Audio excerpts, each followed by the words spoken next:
Call the Lancaster Central School District Board of Education meeting to order. In the unlikely event of an emergency, if we have to evacuate the room, please note the locations of the exits. At this time, I ask you to silence your cell phones and rise for the Pledge of Allegiance and a moment for silent reflection. I pledge allegiance to the flag of the United States of America and to the republic for which it stands, one nation, under God, indivisible, with liberty and justice for all. Tonight we remain standing for Joseph Maciejewski, a Board of Education member from 2005 to 2011, who passed away on December 30th, 2019.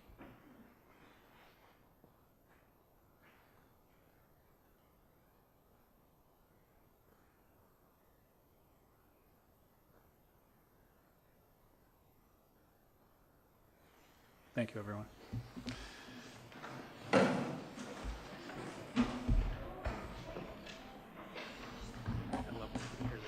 I know.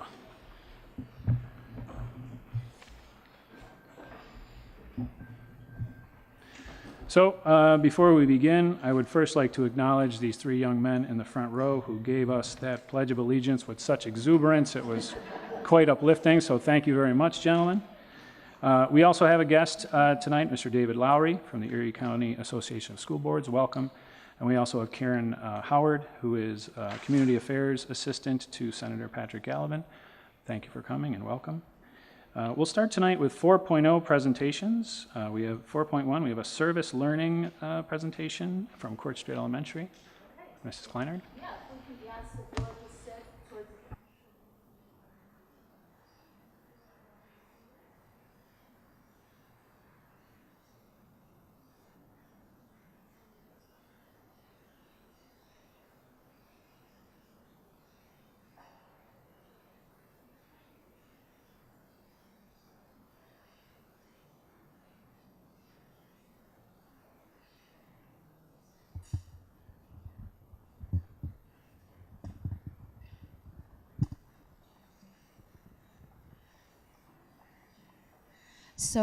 Good evening. I'd like to welcome the Lancaster Board of Education to Court Street this evening. I think you know already. If you don't, my name is Mrs. Kleinert, the proud principal here at Court Street. And we would like to take a minute to thank the Board of Education for the service that you provide to this community by being board members. You volunteer your time to give back and provide the best education for the children in Lancaster.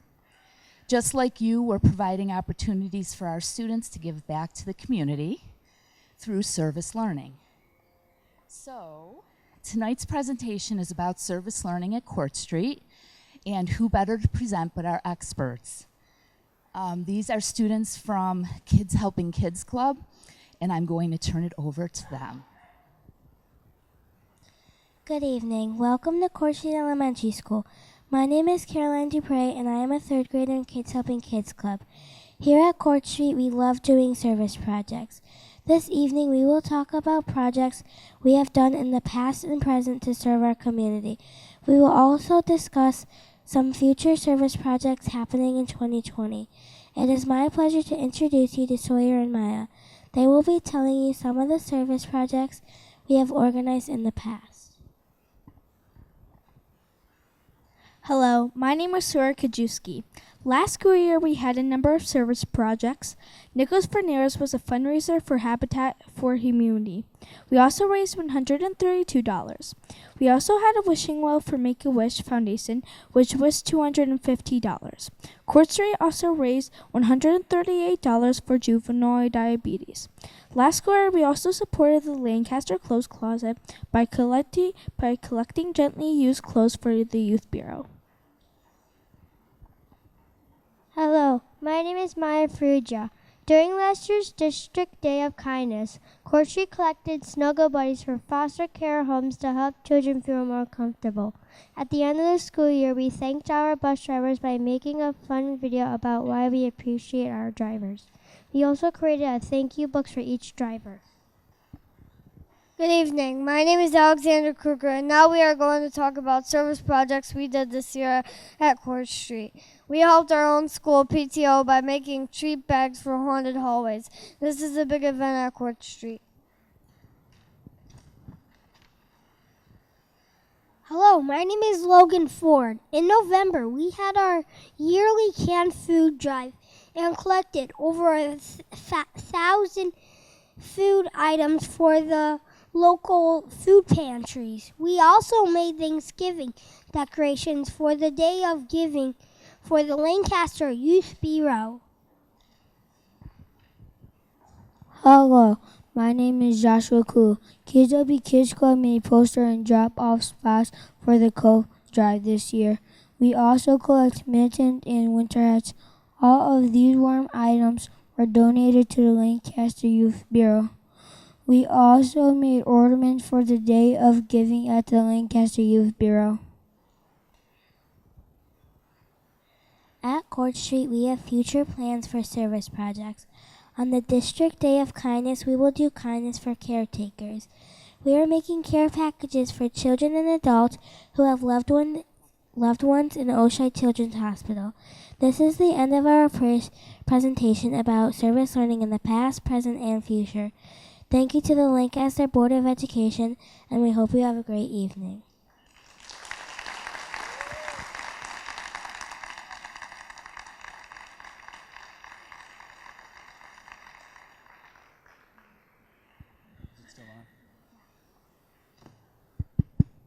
So how can you follow that, really, then, other than to say thank you to these young people for setting such a good example and showing us and reminding us adults that caring about other people is more important than caring about yourself.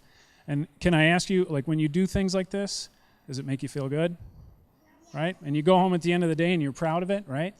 And you wanted to come here and speak about it, right? And you did such a great job. And I'll repeat my same thing to your parents. You don't have to stay for the rest of this meeting because it's going to be kind of boring, right? You're welcome to if you'd like to, but I think you did such a nice job that your parents maybe should take you for ice cream or something like that. I think that would be good. Can we have another round of applause for these impressive young people? Thank you very much.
So we'll move on with 5.0 correspondence. 5.1, we received an email from Aaron Griggs, received on December 9th, 2019. And 5.2, we received a letter from Beth Sermonara, received on December 11th, 2019. 6.0, approval of minutes. 6.1, could I have a motion to approve the regular session minutes from our December 9th meeting? So moved. Second. Any questions or comments? All those in favor? Aye. Those opposed? So moved. 7.0, items from staff organizations. Anyone from the Lancaster Administrative and Supervisory Association? Anyone from the Lancaster Central Teachers Association? Good evening. Happy New Year. So just want to take a moment. First off, thank the Court Street for everything that they've done. It's a great presentation. It's an outstanding job.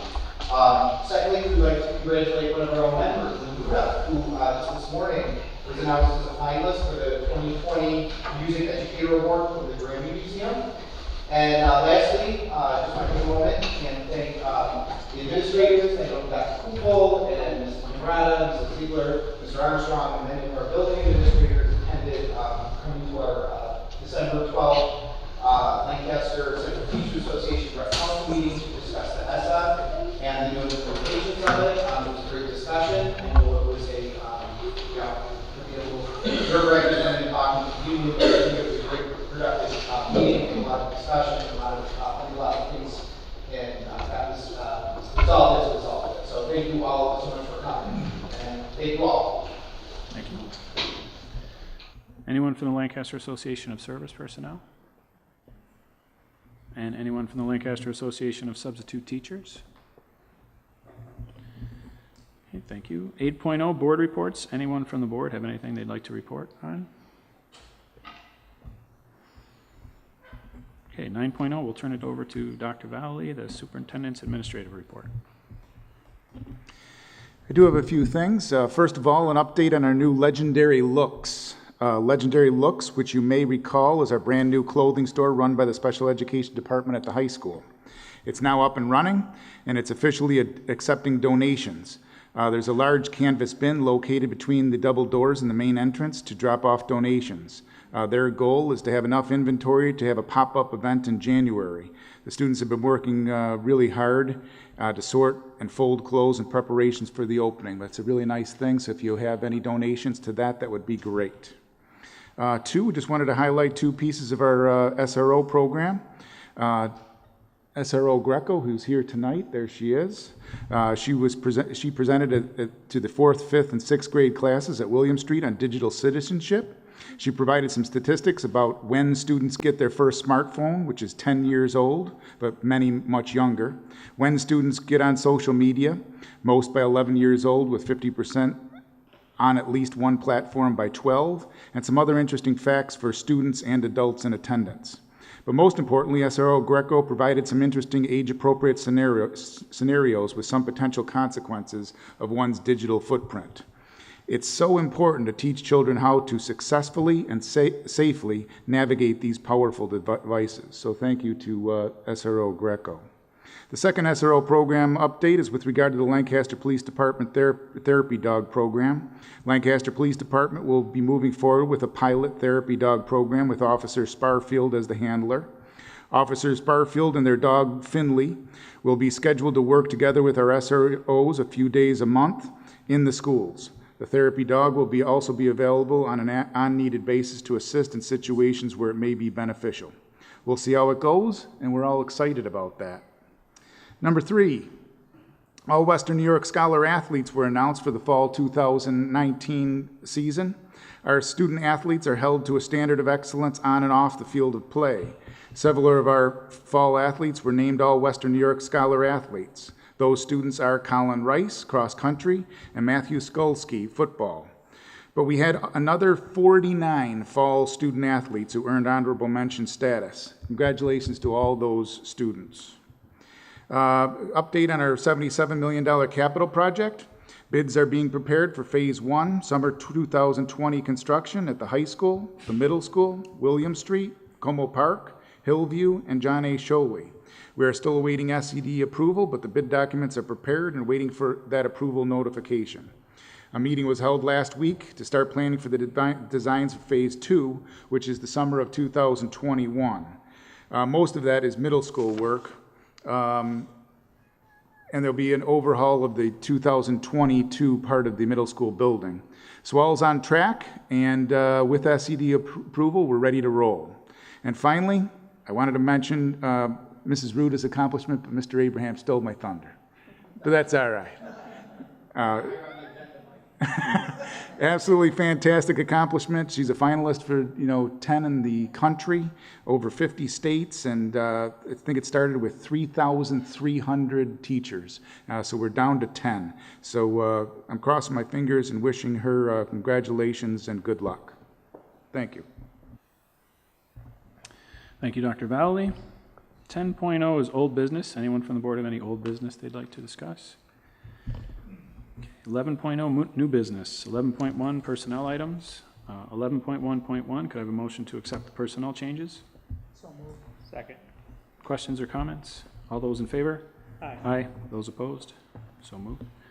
11.2, education items. 11.2.1, could I have a motion to accept the Committee on Special Education's report? So moved. Questions or comments? All those in favor? Aye. Aye. Those opposed? So moved. 11.2.2, could I have a motion to accept the Committee on Preschool Special Education's report? So moved. Questions or comments? All those in favor? Aye. Those opposed? So moved. 12.0, business and financial items. 12.1, could I have a motion to accept the financial items? So moved. Second. Questions or comments? All those in favor? Aye. Aye. Those opposed? So moved. 12.2, 3, 4, and 5 are for information only. Their first policy reading of 7550, the dignity for all students. First policy reading 6121, sexual harassment in the workplace. Second policy reading 5672, information security breach and notification. Second policy reading for 5681, school safety plans. Those will be voted on in a future meeting. 12.6, could I have a motion to accept the contract with the Alden Central School District? Questions or comments? All those in favor? Aye. Those opposed? So moved. 12.7, could I have a motion to accept the contract with Clarence Central School District? So moved. Questions or comments? All those in favor? Aye. Those opposed? So moved. Can you remind me what the donation is?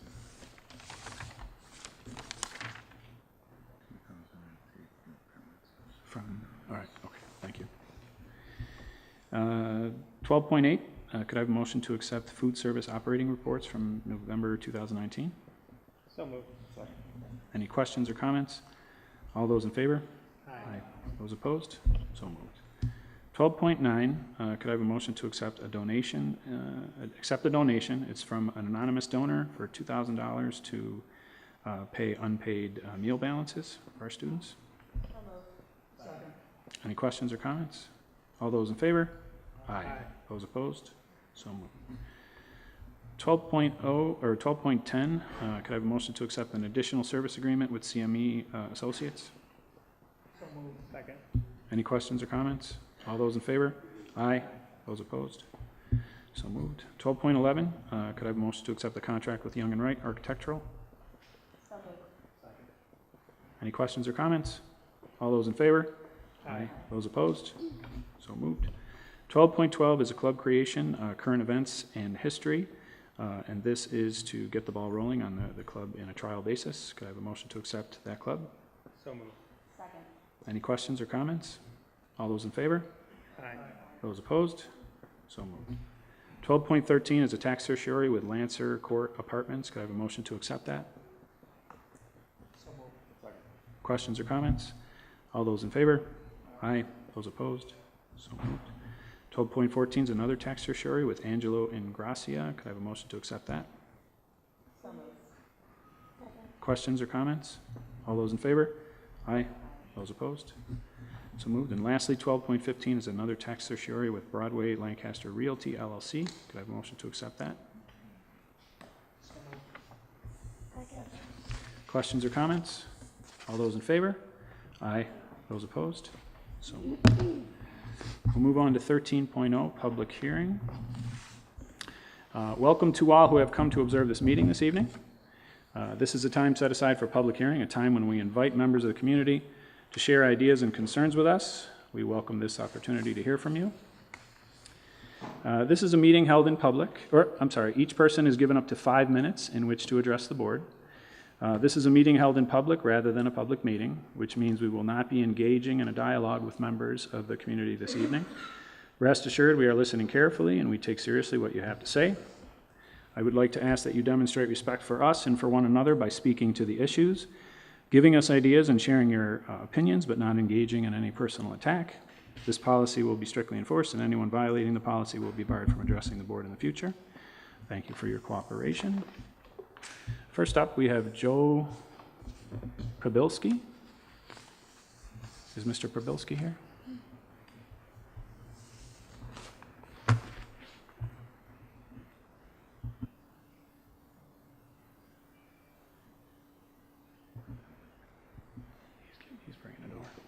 bringing it.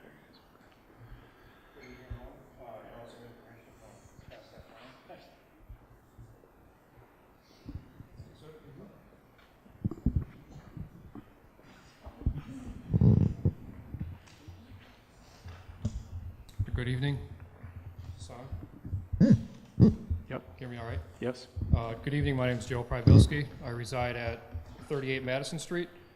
Although we were one of the 26,000 students forced to homeschool this year because of the religious exemption appeal in June, I'm here tonight to bring some awareness to some concerning legislation that will be voted on as early as January 8th this year.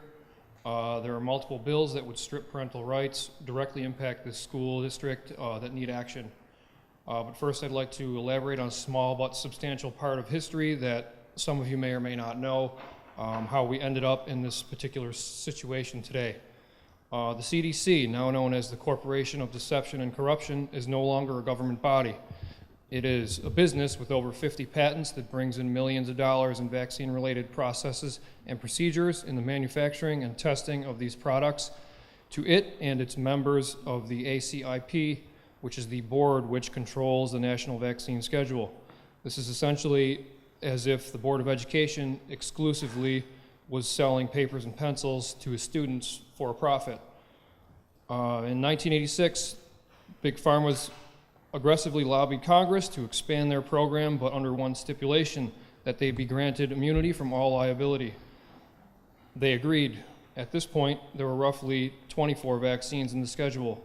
So was created the National Vaccine Injury Compensation Program, which to this day has paid out $4.2 billion by U.S. taxpayers to children who have been injured by the same 72 vaccines they are mandating today.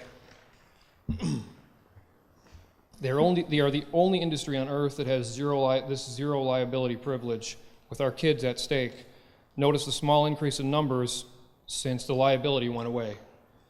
The Vaccine Adverse Event Report System, or VAERS, was created in 1990 by the CDC and the FDA as a means to collect and analyze adverse effects that are associated with vaccines. Unfortunately, the failings of VAERS are kept from the consciousness of doctors, pediatricians, and nurses that the public rely on to provide reliable information as to the safety of these vaccines. These documents are all available to the public, but are essentially buried in plain sight. By far, the most dire failure of VAERS is that the vast underreporting of adverse effects, which leads to a dangerous false security in the safety and erroneous, the erroneous assumption that the benefits of vaccination outweighs the risks. According to a Harvard study that the CDC paid of our money $1 million to have completed, concluded that roughly only 1% of adverse effects are actually reported to VAERS. If you do the math, this safety study, the safety statistics actually plummet. The HHS is supposed to be submitting biannual safety reports to Congress beginning in 1988. To this date, not a single report has been done, and this is a lawsuit has been won on that particular point. There are a few new bills that we are very concerned with as parents in the upcoming season of legislation. A99 relates to the removal, detention, and forced vaccination of cases, contacts, and carriers of communicable diseases who are potentially dangerous to the public health. S298B provides for the immunization of all children born after January 1st, 2009 against HPV. A7838 requires the Department of Health to approve medical exemptions for immunization requirements, essentially removing the doctor-patient relationship. 2276, mandatory flu vaccines for persons attending daycare or school. This wording in this bill is very ambiguous and leaves the door open for anyone to be eligible. S4244B permits any child who is at least 14 years of age to get any immunization without parental consent. A6564 permits a child of at least 14 to be administered to him or herself certain immunizations recommended by law. This is absolutely crazy. There is zero informed consent when it comes to the parents on this bill. I can't imagine how they even think of this stuff. You can't even ask for Tylenol without a note, and they want to inject the kids in school. I don't even know how they're planning on doing this, but it's asinine. A9738 provides treatment for sexually transmitted diseases to minors without parental consent. And S4844 relates to a comprehensive sexuality education in schools starting in kindergarten. This is a whole other ballgame, but it's part of our issue that we are concerned with. HPV and flu are the two highest reported adverse reactions to VAERS. Thank you, Mr. Stabelski. The 5 minutes is concluded. We'll go on to the next person. Yeah, thank you. Thank you for your time. So secondly, we have Erin Griggs. Is Mrs. Griggs here this evening?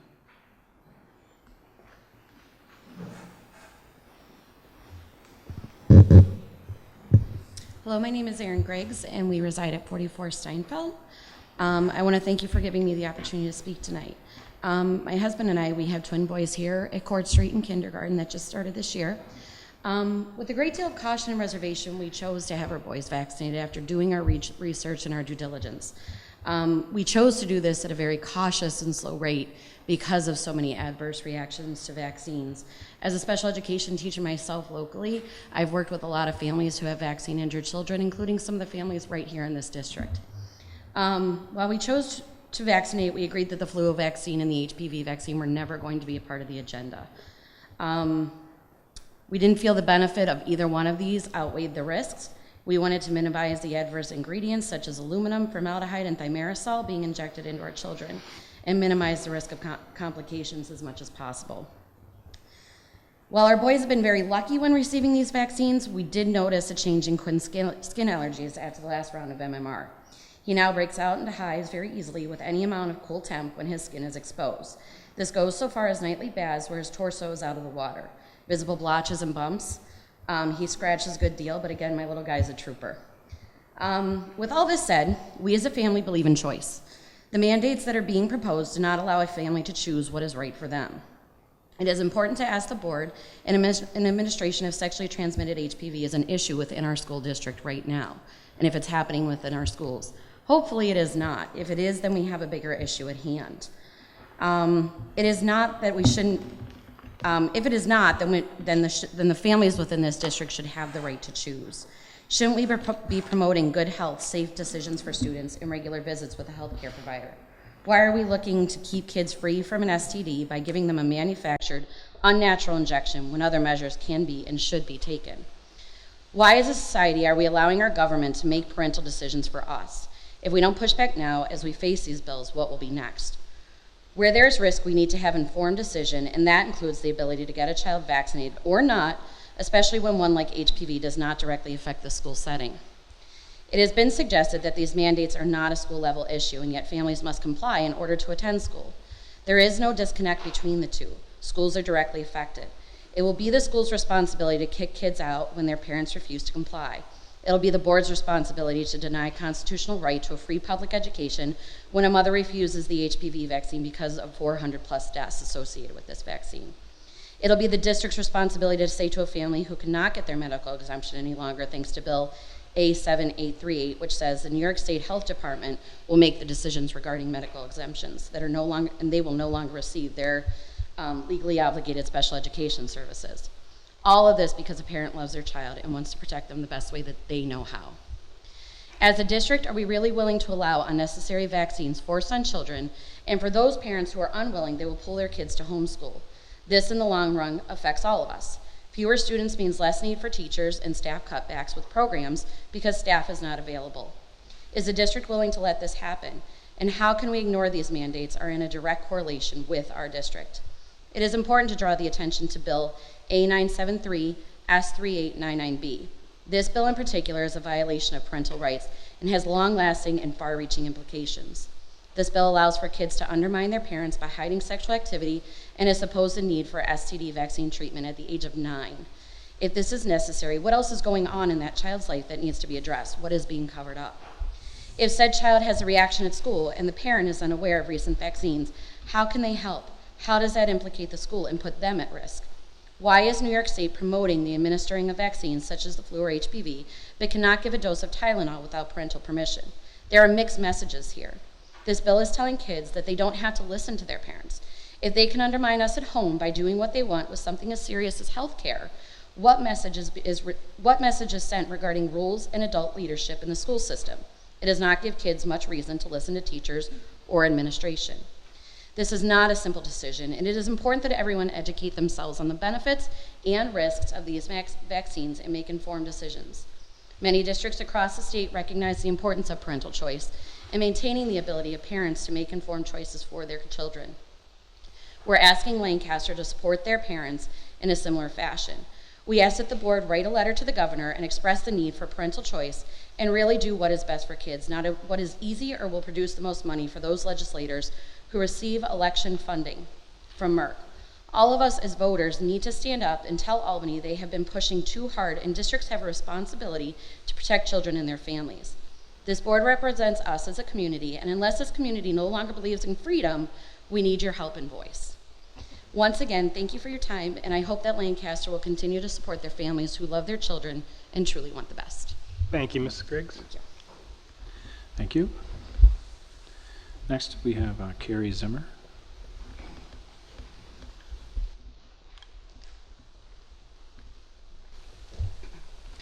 Good evening. My name is Carrie Zimmer. I reside at 5550 William Street. I am a parent in the Lancaster School District, and I am here tonight speaking to bring awareness to the proposed mandates regarding HPV and the flu vaccines for school-age children. Both vaccines are highly controversial for many reasons. HPV is a sexually transmitted disease and therefore is not an epidemic infectious disease among school-age children. It is not communicable through air, surfaces, door handles, desks, or water fountains, and because of this, it does not pose a public health risk in our schools and is not an airborne disease. If the legislation passes, it will require both boys and girls as young as 9 years old to receive this vaccine in order to receive a public education.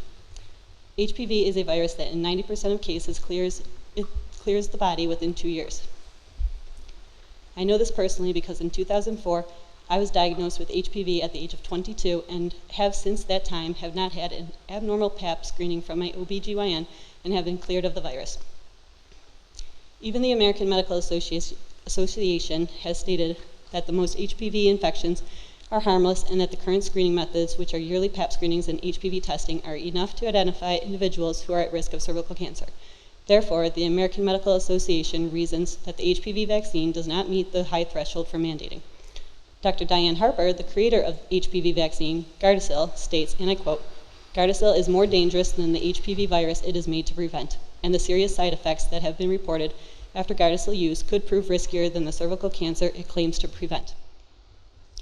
Gardasil has an alarming safety record. According to the Federal Vaccine Adverse Event Reporting System, also known as VAERS, there have been 60,179 reported adverse incidents with HPV vaccines, including emergency room visits, hospitalizations, permanent disabilities, and even death. Finally, the HPV vaccine that Governor Cuomo wants to mandate for school is the Gardasil 9 vaccine, which was developed in 2014, giving it less than 6 years of case studies to show how effective it is and, more importantly, how safe it is. The other vaccine up for mandate is the flu vaccine. According to the CDC themselves, over the past 14 seasons, the effectiveness of the influenza vaccine has varied from 10 to 60%, indicating that the flu vaccine is barely effective in some years, and yet it carries great risk. A study out of the Mayo Clinic reported that children who have received the flu vaccine had 3 times the risk of hospitalization as compared to children who had not received the vaccine. Multi-dose vials of the flu vaccine contain mercury from a preservative known as thimerosal, which is a highly toxic substance linked to autoimmune and neurological diseases. Mercury is known to be highly toxic to brain tissue and can impact critical stages of brain development in a fetus in utero, an infant, or a child. The Environmental Protection Agency states that a person would have to weigh 550 pounds to safely process the 25 micrograms of mercury in a flu vaccine. Tell me, board members, after hearing this, can you honestly tell me that the flu vaccine is safe for all young school-aged children if a product contains that much of a toxic component? As a Lancaster parent of 4 small children, I urge you to do further research on these vaccines so you can get a clearer picture as to why so many of the parents in your district are raising concerns about these vaccines. All we ask is that you support us now in our fight to have our legislators provide more information on these vaccines, proving they are safe for all children age 9 and above to receive. As a parent of more than 1 child, I know for a fact that all 4 of mine are different from one another, intellectually, cognitively, physically, developmentally, and emotionally. So my greatest concern with these mandates is not only that they strip away parental rights, but also that not every child fits into the same mold. And these vaccines are a one-size-fits-all vaccine, which can be catastrophic to the recipient if they have an adverse reaction to it.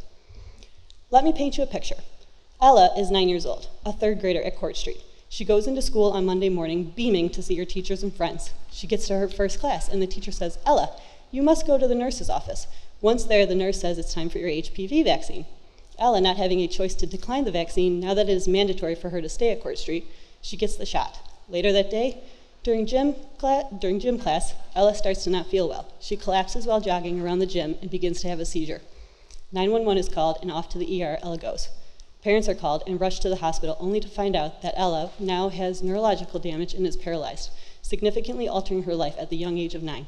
And to think all of this could have been avoided if the parents had the parental right to decide if Ella should get the HPV vaccine themselves. These are the serious risks we are all facing as parents of children in the Lancaster School District. It is your job as the district to protect our children while they are in your care for 8 hours a day, and it is our job as the parent to protect them every other hour of every day and to make decisions we feel is best for their lives and overall health. Please help us in taking a stand against the possible New York State legislation. We ask you to join the scores of many other districts and write a letter to our legislators, urging them to do further research on the safety of these vaccines and to postpone the bill to mandate HPV and flu vaccines until further research is done. Thank you, Mrs. Zimmer. That does conclude your 5 minutes. Thank you. Next, we have Shelley Zepka.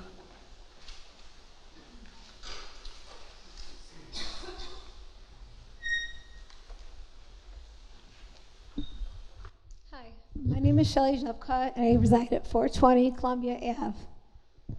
Hello. I am addressing all of you on a proposed state mandate that will affect our parental choice, children's health, our freedom, and education system as a whole. Governor Cuomo and committee are legislating to force all students aged 9 through 17 to be injected with the HPV and flu vaccines to be allowed in education, equaling over 72 vaccines per child. New York State has also proposed removing parental consent for children's vaccinations.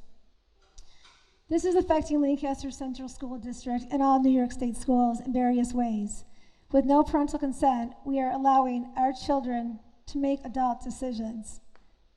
We are removing parental and adult authority both in school and home. We are teaching our children they are in charge, not us. Even adults don't know much about these vaccines. Pediatricians don't know much about them, and the politicians definitely know nothing about them. Due to this mandate, the children that shouldn't have some of these vaccines are being penalized. We are failing our children. The education laws that were once put into place to protect them are technically invalid and no longer exist. These include the Religious Freedom and Restoration Act of 1993, the Individuals with Disabilities Act of 2004, the Civil Rights Act of 1964, and the Dignity Act of 2010. These so-called protections or safeguards need to be legally removed in literature we receive from New York State educations like ours because they have been violated by eliminating enrolled healthy children or placing fear of elimination in non- or under-vaccinated children. These acts now mean nothing. In my next brief experience, there is a valid reason why I'm sharing. I was delivered a certified letter at our door telling us our 11-year-old will no longer be allowed to attend school due to his 2 missing booster shots. Receiving that letter was the easy part. The difficult part were the prior phone calls and multiple threats and anger to my husband and myself from doctors, secretaries, a variety of nurses regarding these vaccines. When I read the New York State vaccine law and deadline date to them at the time, they seemed extremely unclear, as most people were. My other 12-year-old son was removed from his class twice, telling him to make sure he goes to get a shot. He was missing 1 booster shot. My point is, were they just doing their jobs? Yes. Were they feeling pressured and desperate to get them vaccinated without needing my reasons? Definitely.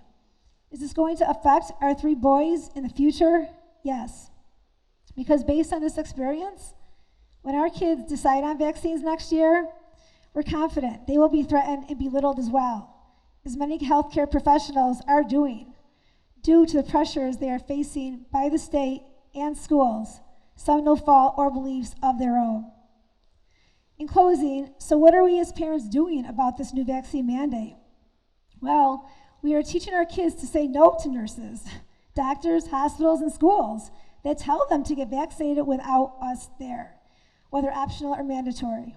We are conditioning them from a very young age to say no for their safety. Will this be counterproductive with authority as well? Most likely. But if any good comes out of this unjust, confusing, and unsafe state and world we live, our children's generation will be fighters. They will fight for rights of themselves and their children, something our generation failed them, beginning June of 2019 when we lost our religious, medical, and educational rights in New York State. We hope to put an end to this before it escalates with Lancaster Central School District and New York State schools. Please help our students, and thank you for listening. Thank you. Next, we have Gina Gentry. Good evening, ladies and gentlemen.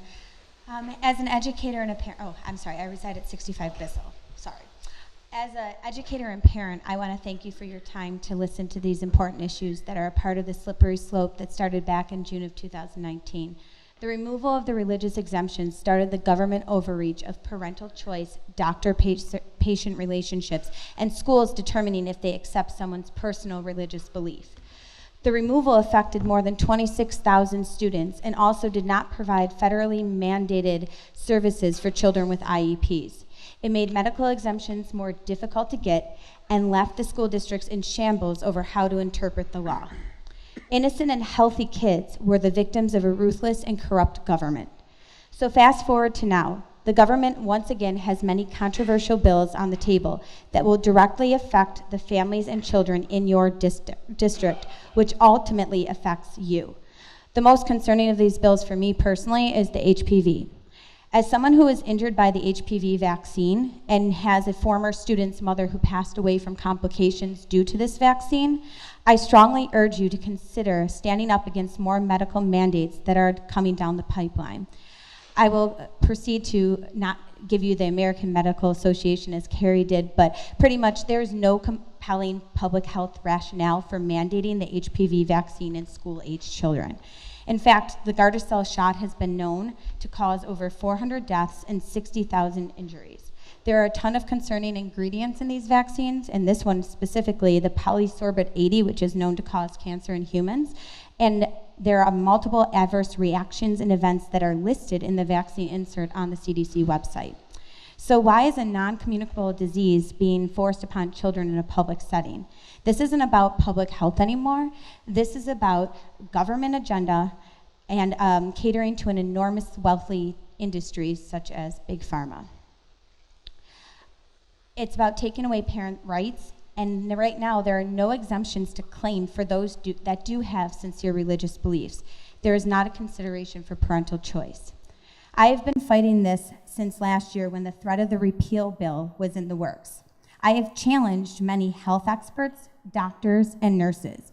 I have asked one simple question that I'm going to ask you to think about. If I take your recommendation regarding vaccines and go against my religious beliefs based upon my convictions, in regards to these vaccines and the ingredients that are being put in our bodies, would you be willing to sign a paper that I will draw up with my lawyer that if any injuries occur to my child because of your recommendation, that you will be held responsible? Can you guess what the answers were? I'll tell you. One was, well, what do you mean by responsible? Another was, well, nothing is 100% safe and effective in the medical field. And the last one was plain silence. If your district lost students due to the religious exemptions, they will lose more due to the HPV. While the numbers may not be known, I would encourage you to take a survey of parents to see the detriment that would accompany. Is it worth having to see more innocent children suffer and kicked out of public education? So what are we asking you to do? As an educator, I know that we are advocates for our students. You fight for the ones who have no voice. You stick up for the ones that are not given a fair chance. and you stand behind those that are told they are not good enough. Right now, the New York government is doing this to every student in this state by taking away the rights of parents and schools to make the decisions related to the child's education. If you as a school district don't stand up for these children's education, then who will? How many more mandates have to be passed before school districts step up and say enough is enough? Public education is not a right for only those who choose to vaccinate. So please join the many other school districts that are standing up for the right of its students and families and write a letter to your local assemblyman or woman, which I believe it's Monica Wallace, senator, which is Senator Galvin, and Governor Cuomo. Please do not leave this meeting tonight without making the right decision to support the children and parents of the Lancaster School District. If you choose to stay silent or remain neutral, then you choose to turn your backs on the ones you serve on a daily basis. You cannot say you did not know because you have more than enough information from tonight. And trust me, it will only get worse. Next, they will be coming after school personnel. And if you think I'm joking, you can go back to the transcripts or find the video from the June 13th Assembly floor meeting where one of the assemblymen made that joke.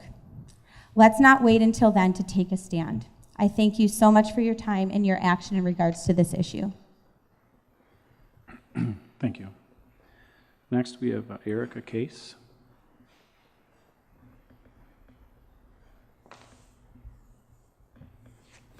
Hi, Erica Case. I live at 5760 Clinton Street. I don't have anything formally prepared. I just got on the agenda today, last minute kind of thing.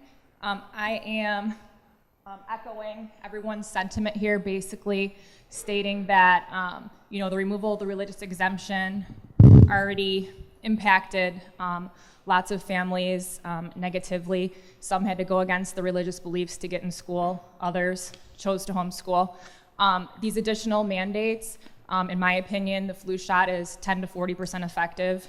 Even if every single person in your school had the flu vaccine, you're still going to get the flu. It's never going to create the flu to disappear in schools. The HPV mandate is sexually transmitted, so I can't see how they could mandate a sexually transmitted disease vaccine to attend school for 9-year-olds. I had the HPV vaccine when I was 26 years old, and then after I developed tics, which is a known side effect of the HPV vaccine. Also, since I previously had HPV prior to getting the vaccine, I now have a 44% increased chance of getting cervical cancer because I already had HPV and they didn't know that. So now 10 years later, I'm looking out for this increased risk because I got the HPV vaccine because they didn't know enough about it. A little quick story about a flu shot. I used to always run and get my flu shots. I used to work at HSBC and we get free flu shots. We all rushed to get them because the swine flu was coming out. And my coworker in front of me got her flu shot. She became paralyzed. I was right after her in line. 10 years later, she still can't work or hold a job because her entire side of her body is paralyzed. So with these risks, with little benefit and no public health threat, I can't see how further mandates could be helpful to anyone. Again, I'm echoing their sentiment with the fact that we're just basically asking for the school board or the school to come out and say, hey, these mandates aren't really going to improve the health of our children in our school district. Because if you don't get the flu shot or HPV, you're not going to see some outbreak of HPV in the 10-year-olds or more cases of the flu.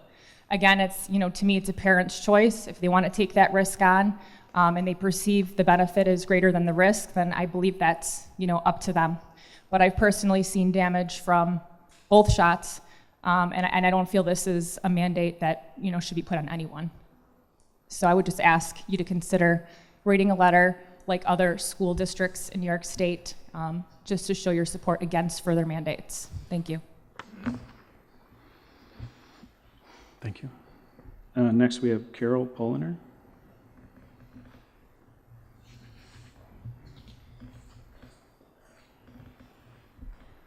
Good evening. My name is Carol Polliner, and I live at 131 Roselle Avenue in Lancaster. Like other concerned residents here tonight, I'm here to express my deep concern regarding the proposed mandates for HPV and flu vaccines for school children. As you know, there are several bills coming up for vote this month in Albany that are in direct violation of our constitutional rights. The proposed legislation seeks to take away our parental rights and place them in the hands of the state. The goal of this legislation is to add the HPV and flu vaccines to the ever-growing number of vaccinations our children must receive in order to attend school. The result of such legislation passing would be devastating for many New York children and families, and more specifically this school district. As you know, last June, New York State took away vaccine religious exemptions. In addition, they mandated that all medical exemptions go through the health department instead of a child's own physician or specialist. This resulted in a dramatic rise in the family's homeschooling, which affected the number of students enrolled in public school. 26,000 students across New York State have been denied public education, a serious violation of civil rights. No child should be denied their inalienable right to a free public education. In regard to the HPV vaccine, HPV is a sexually transmitted disease. It is not an airborne virus, nor is it transmitted through casual contact. HPV does not pose a public health risk in our schools. It's a virus that clears the body in most cases within 2 years. There are very serious risks with the HPV vaccine, including paralysis and death. Many parents do not believe the risk is worth any potential benefit, and any benefits of this vaccine are questionable to begin with. The flu vaccine also cannot promise any degree of effectiveness. There is no guarantee that the vaccine will even cover the type of flu that is going around that year. Like the HPV vaccine, besides being largely ineffective, there are many reported serious adverse reactions to the flu shot. Where there is a risk, there must be a choice. Ultimately, when the state takes over our individual right to make medical decisions for ourselves and our children, are we still living in freedom? I really ask you to consider that. At what point do we say enough is enough to government overreach? I ask you tonight to familiarize yourselves with these outrageous bills and consider the dangerous path that we are on. I ask you to object to these bills and not allow them to be pushed through. I ask that you join the many other school districts across New York State and oppose this legislation. Please publicly denounce this government overreach and support our medical freedom and constitutional rights. I ask that you submit a letter to our representatives, the Board of Education, and Governor Cuomo. Please do the right thing for our families and children. Thank you very much, and I appreciate everyone coming and speaking, and I don't discount your goodwill or your intent to do what's right for your children. As a parent, and all of us as parents, we see the point. We understand the picture. I've prepared some notes that I'd like to read from, and we'll just go with it. As we've developed a familiarity with this matter, and after having a conversation with a group of parents after our last board meeting as to the board's place in this issue, I had asked Dr. Vallely to continue correspondence on our behalf with parents as well as with our local legislators. As board president, I have continued discussions with Dr. Vallely regarding his various correspondence, his findings, and his interpretations. And with that, I'd like to refer to and read from some of the responses Dr. Vallely has sent to parents on the district's behalf. He writes to one parent, "While I respect your passion in these matters, I do not feel it is appropriate for the district to devote the resources to developing a level of expertise in these matters that do not relate directly to the district's provision of educational services to our students, and then incurring the expense of mailing out this information to our parents." You know, one of the things that one of the parents had said tonight was, you know, now you have more than enough information. And I kind of beg to differ, because there's a lot of information that we would have to gather from several different sources to get all sides of these issues. Just as a reminder, board members are unpaid or volunteers who create district policy based upon legislation from the state and federal governments. Those charged with crafting that legislation are not only paid by their constituents, but they have budgets which afford them the opportunity to learn all sides of an issue, which then enables them to create laws that should benefit all of their constituents And that's a very different role from a Board of Education. He continues, I also cannot recommend having the Board of Education engage in a public debate that would be necessary to authorize me to send out the letter you have requested when these matters do not directly implicate the district's educational mission and the management of its resources. Again, limited resources, which would have to be put forth at the expense of something else, which is under, for lack of a better term, our purview as a public school board. In another letter, he writes, while I respect your passion in these matters, these are political matters concerning issues over which the district and Board of Education have no decision-making power. Having said that, I do want you to know that I take your concerns seriously and have had conversations with both of Lancaster's local legislators, for instance, Assemblywoman Monica Wallace and Senator Patrick Gallivan, who do have the decision-making power on the issues that you've raised. He writes, it is my understanding from them that this sort of legislation has been proposed in one form or another for the last 10 plus years with nothing ever coming of it. Both of them were crystal clear that they have heard from many of their constituents on this topic and wanted me to share with you and all once again that they do not support this legislation. I have known both of these individuals for quite a long time and trust them in their positions that they have shared with me. Please know that the Board of Education is in receipt of your correspondence and has placed it on the agenda, and we had looked forward to hearing from you this evening. So with that, in very layman's terms, I look at legislators as trusted individuals who have at their disposal means and committees which can inform them on all sides of these issues.